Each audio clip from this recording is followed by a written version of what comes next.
In a few weeks, the eyes of the hockey world will be fixed on Las Vegas for the 2024 NHL entry draft, a city where the odds can determine if you come up short or hit the grand prize.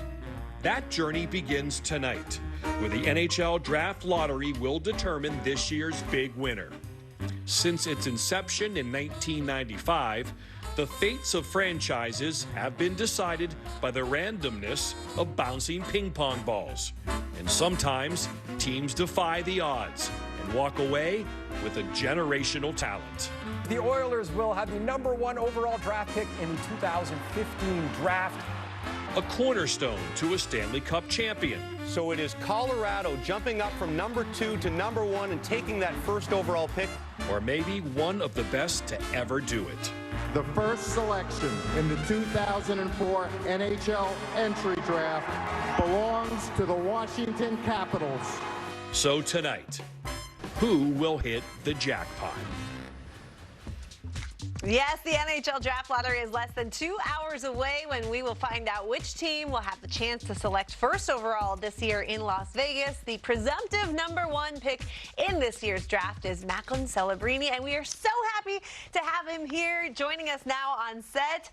I understand you're fresh off the plane from Budapest, is that right? Where you were thinking about getting set for the World Championship, decided to come back and really get ready for what is the main event for you and your family, the NHL Draft happening in just about a month's time. We're going to get into all sorts of stuff here, but you have such a non-traditional path to the NHL, played at Shattuck St. Mary's, then went on to play in the USHL before playing college hockey. Why did that make sense for you? Why was that your path? Yeah, I mean, for me, it was kind of, I had to make a decision every step of the way. Going to Shattuck, kind of same thing. Every decision that I made is for a reason, and it was just wherever I felt I'd best develop and kind of prepare myself. So at the end of the day, it was pretty simple, but yeah, like you said, not very traditional. 17 years old, too. I mean, you're the youngest player ever to win the Hobey Baker. But again, to go to college as a 16/17-year-old, yeah. So young. You're looking at that list there, and I'm like, just college. But then, you know, you're playing the USHL. You're playing, like, you're young and everything, but you're thriving. Like, did you ever feel, you know, like what made you, or have you kind of got you prepared, I guess, to be able to take that on? Yeah, I mean, I feel like I've been kind of playing up most of my life, so I've been playing against older guys, and I don't know. I mean, it's a good question. I feel like every summer going into the year, I've just tried to prepare myself best. So, I mean, it's worked so far.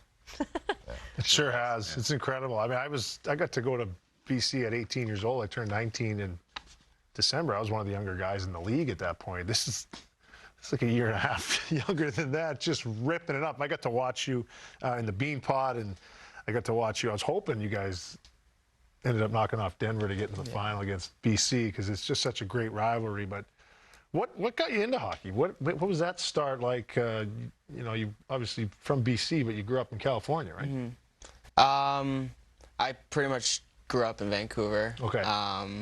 Yeah, my whole life, or younger years, I was always in Vancouver, and I feel like growing up in Canada, especially where I grew up in North Vancouver, it's kind of what you did. You play hockey, yeah. It was kind of the culture, so it was pretty easy for me to get into.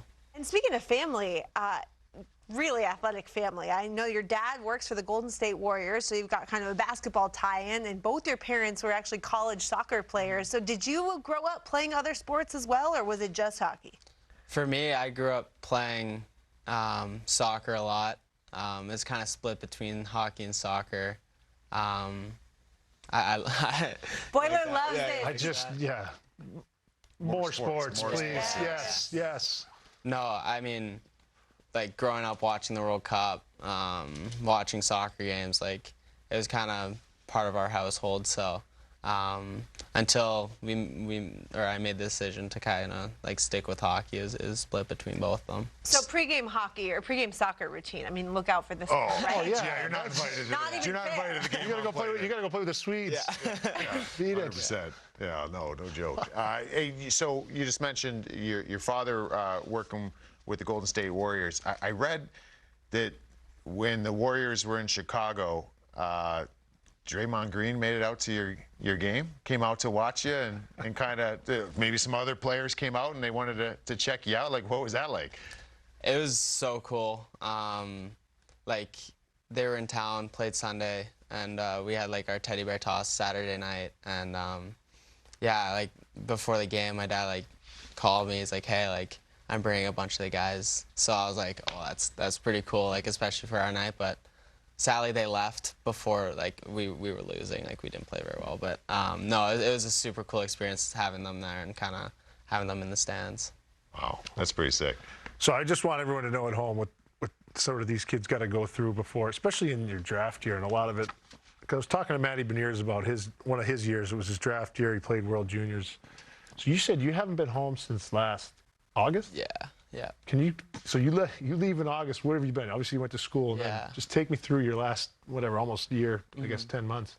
Yeah, I mean it's pretty much just been left mid-August for school. We had training camp and kind of get settled before school started, and then I mean from there for our Christmas break, I went to the World Juniors. So we had our camp and then went to the tournament, went straight back to school, and then kind of been there ever since. So it's flown by though.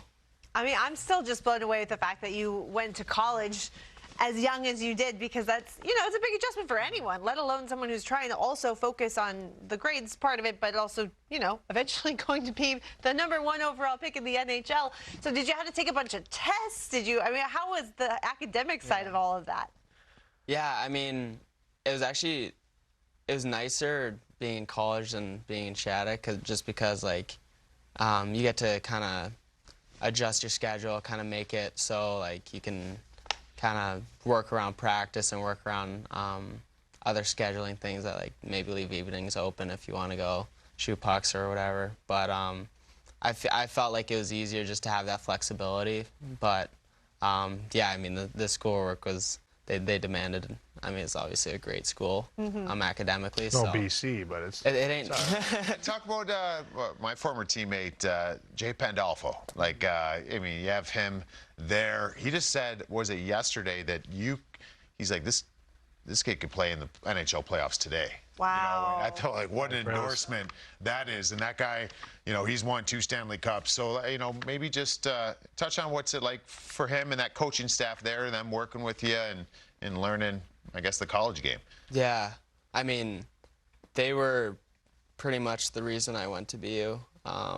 When I went out to Boston to meet them and kind of check out the school, I started talking to them about like player development and kind of what the year was going to look like, and just different things that they thought I could work on. And right away I knew like their knowledge for the game and kind of the whole coaching staff, but especially like you said, Jay, like just having his experience winning 2 cups, kind of being around the game for so long. Like, I mean, it was experience and kind of a mentor I couldn't pass up.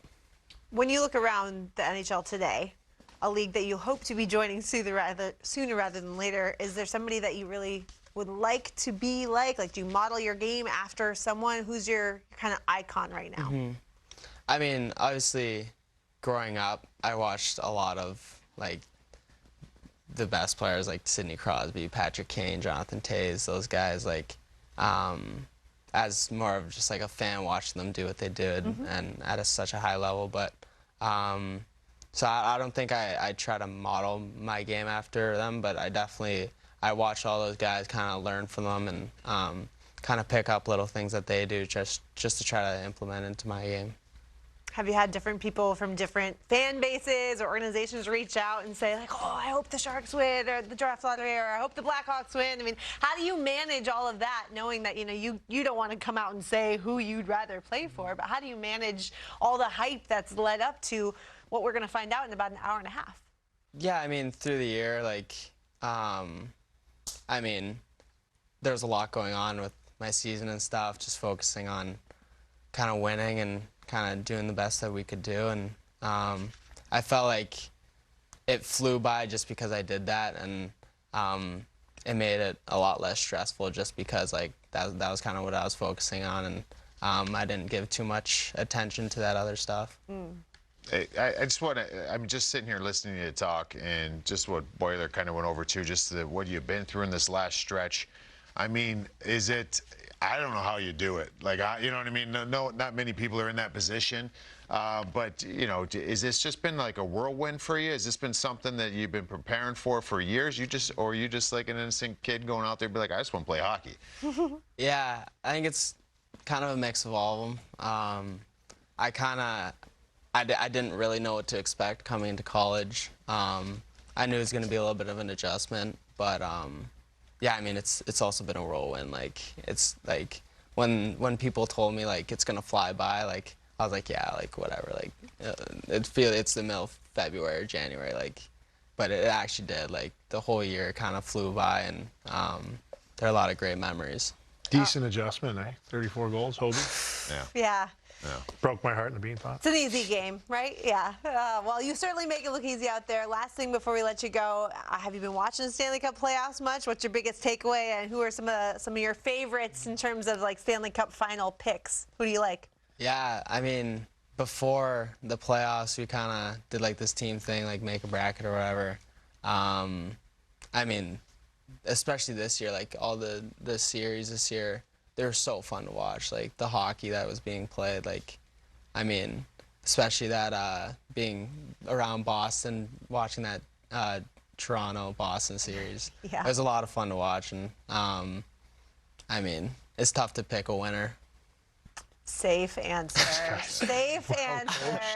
I picked Winnipeg to win the cup, so I'm the idiot now. I picked Vegas. We both on the first they round. Well, thanks so much for joining us, and good luck the rest of the way. I know you got what the draft combine and the draft in about 6 weeks' time, so I'm sure we'll hopefully catching up with you. Hey, hopefully you get home too, right? Yeah. Put the feet up for a moment, Yeah, you know. exactly. Enjoy being a young. You know, I don't want to call you a kid. You're not a kid. You're a young man. You call him a whippersnapper, Rupper? A little whippersnapper. I appreciate it. Grandpa Rupp over here. Yeah. I'm just kidding. Thanks so much, and good luck with everything going forward. Thank you.